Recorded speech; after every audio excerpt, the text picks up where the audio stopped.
Selamat datang di Fokus Missionaries.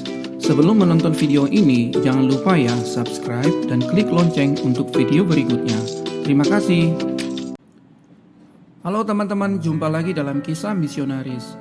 Kali ini kita akan belajar dari kisah seorang misionaris yang bernama Albertus Christian Kruid. Dia adalah seorang misionaris, peneliti, etnografer, penerjemah Alkitab, dan seorang teolog. Dia juga orang pertama yang merintis pekabaran Injil di Sulawesi Tengah, terutama di wilayah Poso. Pada tahun 1877, Kruid dikirim ke Belanda untuk mendalami ilmu misionaris. Kemudian pada tahun 1890, ia kembali ke Hindia Belanda atau Indonesia dan ditempatkan di wilayah Gorontalo. Lembaga misionaris Belanda yang disebut dengan Nederlands Zendingsgenootschap atau yang disingkat dengan NZG mengirim dan menugaskannya untuk membuka pos pekabaran Injil baru di wilayah Poso yang terletak di pantai selatan Teluk Tomini. Kruid memulai pelayanannya pada tahun 1892, meski tahun-tahun pertama dalam pelayanannya dinilai gagal. Pembaptisan pertama terjadi pada tahun 1909 atau 17 tahun setelah ia memulai pelayanannya. Wilayah pekabaran Injil yang dirintisnya terus meluas hingga menembus dataran tinggi dan pegunungan hingga ke Teluk Bone di selatan. Kruid meninggalkan Hindia Belanda untuk selamanya dan kembali ke Belanda pada tahun 1932. Kemudian pada tanggal 19 Januari 1949, ia meninggal dunia di Den Haag pada usia 79 tahun. Kruid dikenal dengan metode pendekatan etnososiologinya. Dalam tugasnya sebagai seorang misionaris, ia memilih untuk berbaur dan mempelajari keadaan dan peradaban masyarakat terlebih dahulu. Ia mengembangkan konsep etnomisiologi serta memperkenalkan istilah Geolostov pada teorinya tentang animisme dan dinamisme. Kruid dianggap sebagai salah satu teoretikus misionaris dan etnografer terkemuka pada periode awal abad ke-20. Misi yang dirintisnya di Poso dan Sulawesi Tengah diakui sebagai salah satu kesuksesan terbesar dalam pekabaran Injil Hindia Belanda. Karya-karyanya tentang etnografi dan pekabaran Injil, khususnya di Sulawesi Tengah, dianggap sebagai sumber informasi yang luar biasa. Dan buku yang ditulisnya bersama dengan Nicholas Adriani bertajuk De Bare Sprekende Toraja Panmiden Celebes dianggap sebagai salah satu publikasi terbaik pada bidang etnologi dan dijadikan sumber utama dalam penelitian oleh para ilmuwan dan peneliti. Walaupun Albertus Christian Kruid berdarah Belanda, namun ia dilahirkan di Mojowarno, Jawa Timur pada tanggal 10 Oktober 1869. Ia merupakan anak ke-6 dari 8 bersaudara. Ayahnya bernama Johannes Kruid dan ibunya bernama Dorothee Johanna van der Leyden. Kedua orang tuanya juga merupakan utusan Nederlands Zendingsgenootschap yang menetap di Mojowarno. Pada tahun 1877, Kruid kembali ke Belanda dengan saudaranya Jantje yang berusia 1 tahun.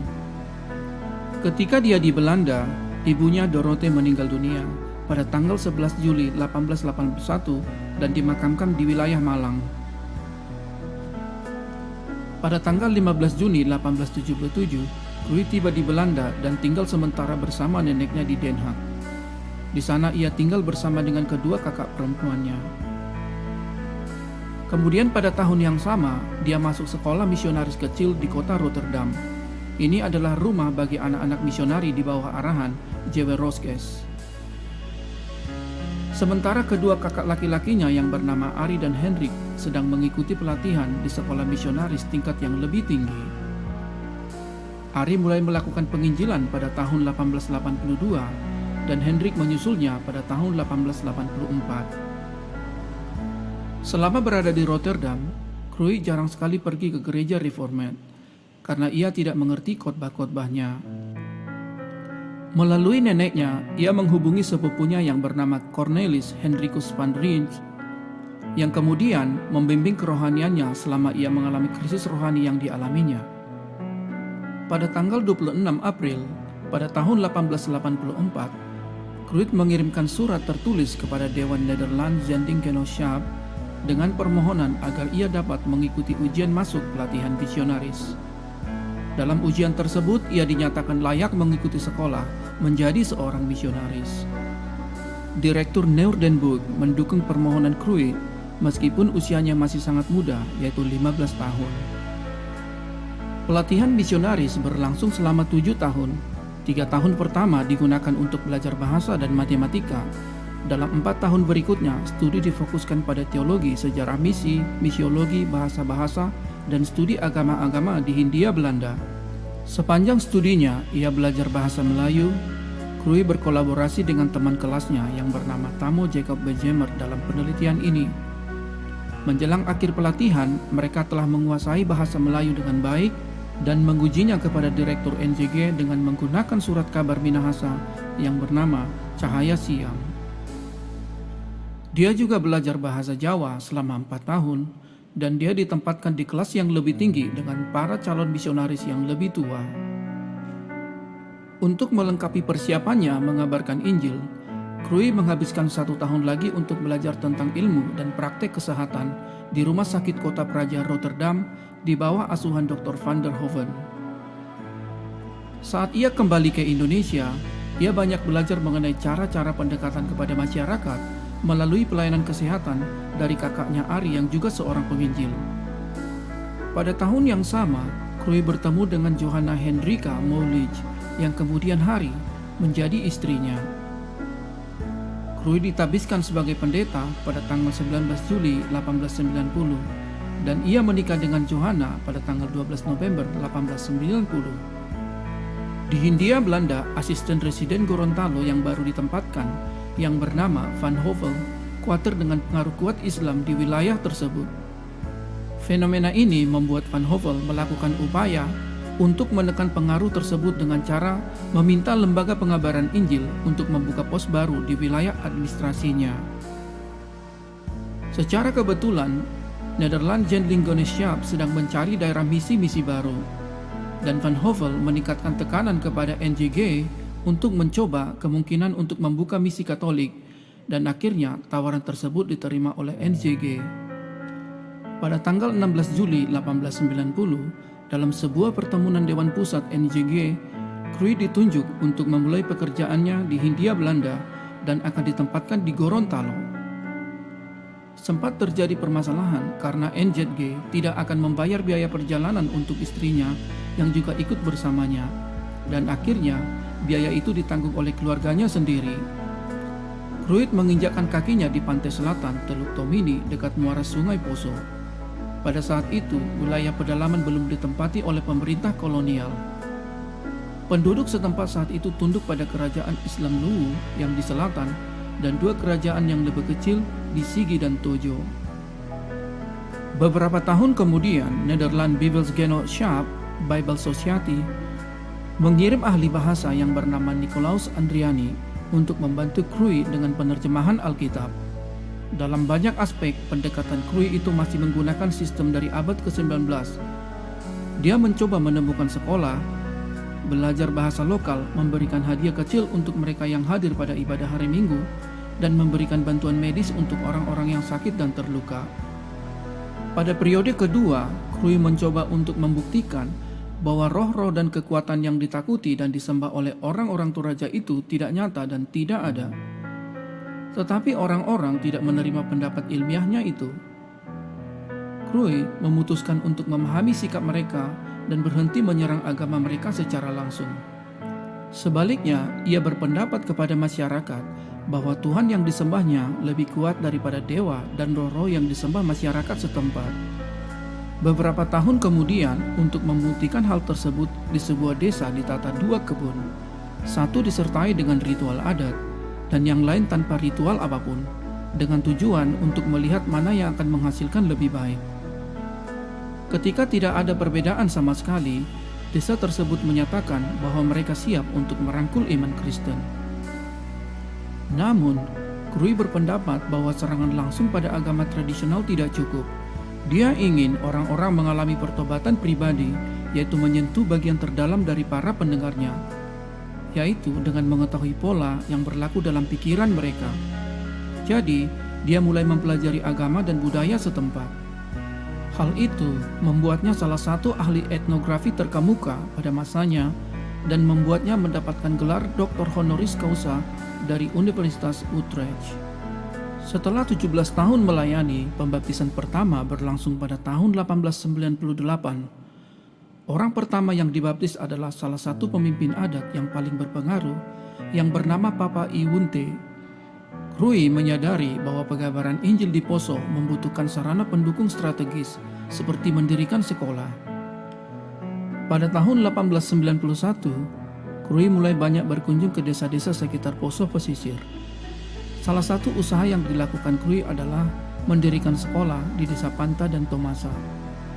Di wilayah Pebato, Poso pesisir yang merupakan sekolah pertama yang didirikan oleh Krui pada tahun 1891 dan disusul desa lainnya di wilayah Pebato, diantaranya desa Malitu, Poso pesisir selatan.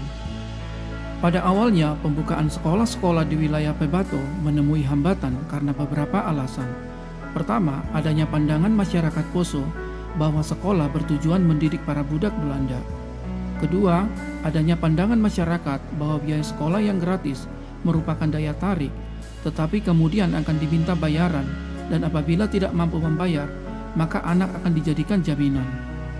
Ketiga, adanya tekanan dari kerajaan Luwu dan kerajaan Sigi agar orang-orang Poso tidak diizinkan untuk sekolah karena akan menyangi kepintaran mereka. Keempat, adanya anggapan masyarakat bahwa sekolah akan merusak kehidupan adat masyarakat Poso. Kelima, sekolah akan merongrong wibawa orang tua dan anak-anak tidak perlu pintar. Untuk memenuhi kebutuhan tenaga guru, Krui mendatangkan guru dari Minahasa, yaitu Posuma, Seke, Kelengkongan, Kaligis, dan Kolondam. Sejak tahun 1904, setiap desa di wilayah Poso mulai mendirikan sekolah rakyat yang disebut dengan folk school, dan masyarakat merasakan bahwa pendidikan sangat bermanfaat sehingga mereka mendukung pembangunan gedung sekolah secara swadaya. Pada tahun 1915 didirikan Vervolk School dan lulusan Vervolk School diangkat menjadi guru pada Volk School atau sekolah rakyat. Jumlah murid angkatan pertama sebanyak 14 orang, 1 orang dari Pebato, 1 orang dari Napu, 2 orang dari Bancea, 6 orang dari Wingke Poso, dan 4 orang dari Lage. Bentuk pendidikan model barat menggunakan bahasa Belanda sebagai bahasa pengantar dengan masa belajar 7 tahun. Murid sekolah ini diutamakan dari anak-anak golongan bangsawan dan tokoh terkemuka tanpa membedakan golongan etnis dan agama. Sampai pada tahun 1932, jumlah murid sebanyak 167 orang, termasuk diantaranya 21 orang penduduk asli Poso.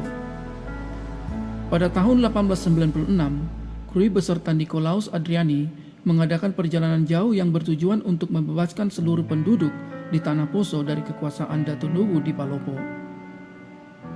Krui menuju Makassar dan meminta gubernur Belanda di sana untuk memberikan surat pembebasan kekuasaan Datu Luwu atas tanah Poso. Dengan dikeluarkannya surat itu, Datu Luwu tidak dapat berbuat apa-apa dan kekuasaannya berakhir di tanah Poso. Atas usaha-usaha dan karyanya, maka pada tahun 1897, Krui dianugerahi penghargaan Bintang Oranje Nassau oleh pemerintah Hindia Belanda. Pada tanggal 18 November 1932, Krui dan istrinya kembali ke Belanda melalui pelabuhan Tanjung Priok. Krui dan istrinya menumpang kapal uap Kota Nopan dan pergi dari Hindia Belanda untuk selamanya. Di Belanda, Krui menjadi anggota pengurus Jending dan mencetus ide agar sekolah guru di Poso dikembangkan menjadi sekolah pendidikan teologia. Karena Jending akan sulit menyesuaikan diri dalam kehidupan masyarakat Poso. Krui mengharapkan agar jemaat-jemaat hasil pekabaran Injil di Sulawesi Tengah dapat mendirikan satu organisasi gerejawi sendiri. Harapan ini muncul setelah ia mendengar bahwa di Minahasa, Sulawesi Utara, telah lahir gereja Masehi Injil pada tahun 1934, dan di Maluku telah lahir gereja Protestan Maluku pada tahun 1935. Kemudian pada tanggal 18 Oktober 1947, Gereja Kristen Sulawesi Tengah atau yang disebut dengan GKST berdiri dan menyatakan diri sebagai salah satu persekutuan gereja di Indonesia. Berita ini menjadi kesukaan bagi Krui dalam masa akhir hidupnya. Dengan menyaksikan hasil karya penginjilannya, berdiri jadi satu organisasi gerejawi. Pada saat keberangkatan mereka, telah terbentuk jemaat sekitar 139 dan lebih dari 25.330 anggota telah terdaftar.